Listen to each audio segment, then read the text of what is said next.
एक झालं म्हणजे तुमच्या पाठीमागची पिढी काय केले ते तुम्ही बघू नका, पण तुम्ही जे चांगलं करायचं ते तुम्ही त्यातनं पुढे जावा.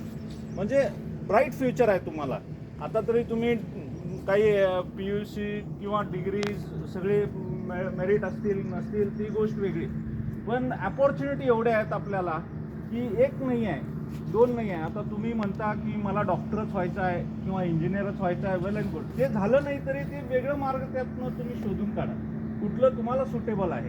का म्हणजे कसं आहे की लाईफमध्ये बघा, हे मी सांगू शकत नाही, तुम्ही सर सांगू शकत नाही तुम्हाला. तुम्ही काय करणार आहे तुमचं तुम्हीच ठरवायला लागते, किंवा आई वडील सांगू शकत नाही.